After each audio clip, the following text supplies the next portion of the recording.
Oh, Rays up Tampa Bay right now. The Rays opening day game is underway. It is the team's inaugural game at Steinbrenner Field, and right now they are playing the Colorado Rockies. For the first time, the Rays are calling Tampa home after Hurricane Milton caused extensive damage to St. Pete's Tropicana Field. This evening, team coverage of today's sold-out game, from the plays to the politics here. 10 Tampa Bay's Aaron Parsegian is hanging out with the fans where celebrations have an air of uncertainty. But first, we start with 10 Tampa Bay Sports Director Evan Klosky. Yeah, Evan, you've covered plenty of opening days for the Rays, but this is a little bit different.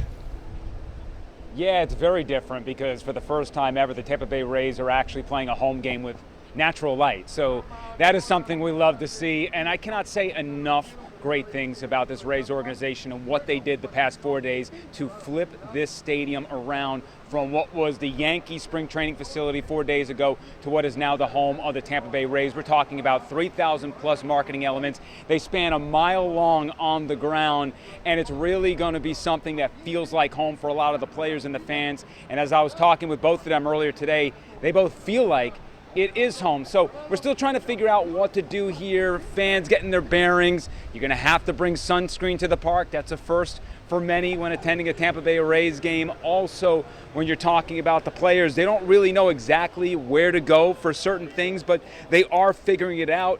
Also, the hitters are certainly happy about the conditions of the ballpark. But from the players' side, they're really excited to share this experience with the fans, especially on this side of the bridge.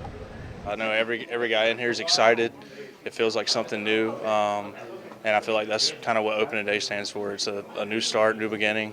The fans have always kind of wanted baseball over in Tampa Bay instead of St. Petersburg, so I think that the fans are here, and I think they'll be here. I think they'll show up, and I think it's going to be a lot of fun.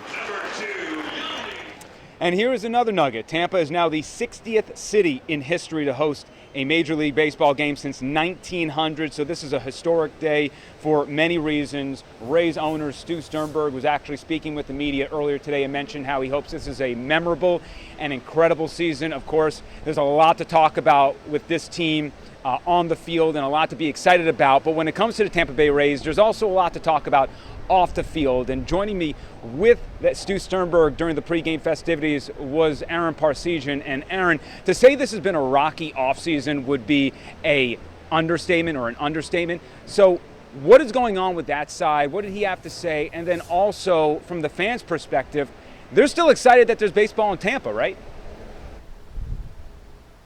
Well, Evan, you said it. There's still a lot of uncertainty surrounding the Rays' future off the field, but right now fans are enjoying, as you mentioned, this new experience, watching their favorite team play outdoors and in Tampa for the first time.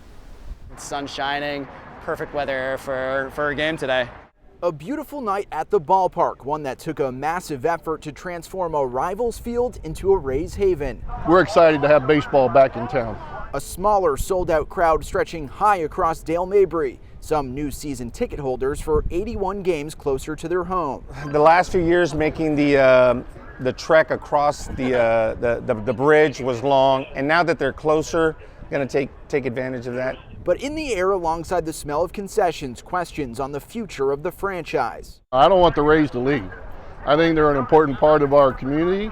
Concerns after Rays owner Stu Sternberg pulled out of an agreement for a new $1.3 billion ballpark at the site of hurricane-ravaged Tropicana Field in St. Pete, causing a preseason rift between fans and local leaders, who on the Pinellas side say they have no interest in working with this ownership group. We pick ourselves up, we dust ourselves off. Obviously, it wasn't our first attempt, it wasn't our second and third. We've been trying. Sternberg says he's in line with MLB Commissioner Rob Manfred in seeing the importance of keeping Major League Baseball in the Tampa Bay area. We're both in agreement that we're going to do what's the best interest of Major League Baseball. And this unique season on this side of the bay could give clues to how much appetite there is for a team that, while has performed well on the field, has struggled with attendance. We have a beautiful outdoor day today. Outdoor baseball is special, and we're expecting to have an amazing season. Well, the Rays are still shooting to have next year's opening day at Tropicana Field, and next week, St. Petersburg City Council will vote on whether to fund the tens of millions of dollars to begin those repairs. Right now, the timeline, they say, is still tracking out to be ready to be open for opening day 2026. Live in Tampa tonight, Aaron Parsegian, 10 Tampa Bay.